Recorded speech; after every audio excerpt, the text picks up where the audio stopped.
साथियों, भारत के कानून में बदलाव आया है और बदलाव ये आया है कि 1 जुलाई 2024 से भारत के 3 कानून जो मुख्य रूप से थे वो परिवर्तित हो चुके हैं।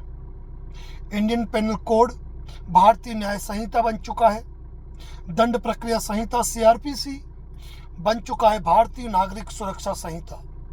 वहीं पर इंडियन एविडेंस एक्ट बन चुका है भारतीय साक्ष्य अधिनियम। लेकिन उसकी कुछ महत्वपूर्ण धाराएं हैं जो कि जनमानस के दिमाग में बैठी हुई थी और प्रत्येक व्यक्ति जिसको जानता था। उन महत्वपूर्ण कानूनों की चर्चा हम हमारे इन लॉ चैनल्स पर कर रहे हैं। साथियों, इनमें एक महत्वपूर्ण धारा है 125 सीआरपीसी।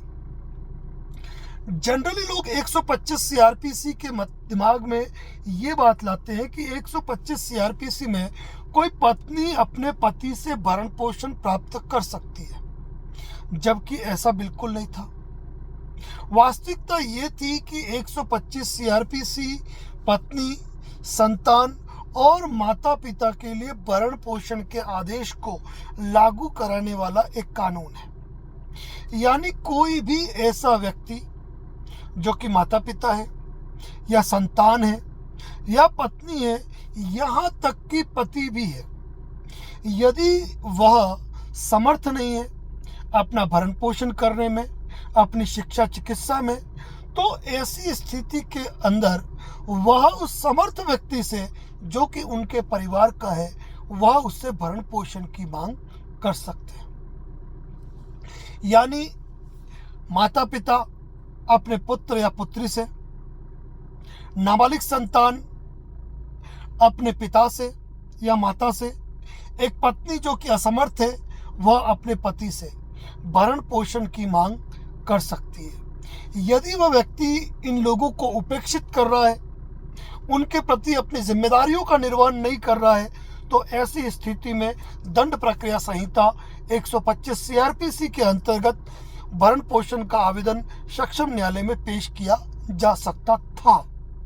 जी हाँ, था इसीलिए कह रहा हूँ क्योंकि अब 125 दंड प्रक्रिया संहिता के अंतर्गत कोई कानूनी कार्रवाई नहीं होगी। लेकिन अब वही जो 125 दंड प्रक्रिया संहिता है वह बन चुकी है भारतीय नागरिक सुरक्षा संहिता की धारा 144 144 BNSS। यानी कि अब कोई पत्नी जो असमर्थ है, अपना भरण पोषण नहीं कर सकती है, ऐसे माता पिता जो बुजुर्ग हैं, अपनी चिकित्सा, अपने खाने पीने, अपने भरण पोषण की व्यवस्था नहीं कर सकते हैं, ऐसी नाबालिग संतान जो कि असमर्थ है, अपना खुद का पालन पोषण करने में अक्षम है, तो वो जरिए संरक्षक, या फिर ऐसी संतान जो कि भले ही वयस्क है लेकिन किन्हीं विशिष्ट कारणों के चलते अपना मेंटेनेंस नहीं कर पा रहे। ऐसे समस्त लोग उस समर्थ व्यक्ति से जो कि कमा रहा है, साधनों से युक्त है, उस व्यक्ति से भरण पोषण की मांग करते हुए वह सक्षम न्यायालय के अंदर अपना वाद, अपना प्रार्थना पत्र पेश कर सकते हैं। साथियों, ये प्रार्थना पत्र कभी भी दो कैपेसिटी में पेश होता है। एक तो इसमें अंतरिम के साथ, जिसे कि टीआई कहा जाता है, टीआई के साथ और मूल दावे के रूप में यह प्रस्तुत होता है, जहां पर न्यायालय अंतरिम के रूप में एक बार आदेश पारित करता है, फिर कोर्ट की ट्रायल चलती है और मूल वाद पर निर्णय होता है। तो साथियों, ये महत्वपूर्ण बात है कि पत्नियों का अधिकार 125 सीआरपीसी के अंतर्गत खत्म हो चुका है, लेकिन उनका अधिकार अब नए कानून यानी कि भारतीय नागरिक सुरक्षा संहिता की धारा 144 के अंतर्गत बना हुआ है। और जैसा कि आप जानते हैं, हमने पहले भी अपने चैनल्स में आपको जानकारी दी है कि कोई पति भी यदि किन्हीं विशिष्ट कारणों के चलते अपना भरण पोषण करने में समर्थ नहीं है और उसकी पत्नी सक्षम है और वह अब भरण पोषण, मतलब कि पत्नी जो है वह अच्छा कमा रही है, अच्छी पोस्ट पर है, और पति किन्हीं विशिष्ट कारणों के चलते अपना मेंटेनेंस नहीं कर पा रहा है, वहाँ पति भी अपनी पत्नी के खिलाफ मेंटेनेंस का केस फाइल कर सकता है। इस केस के फाइल होने पर इसमें न्यायालय व्यक्ति की आमदनी के आधार पर एक निश्चित राशि का आदेश पारित करता है, जिस राशि का भुगतान उस पार्टी को उसको करना होता है जिसने कि आवेदन किया होता है।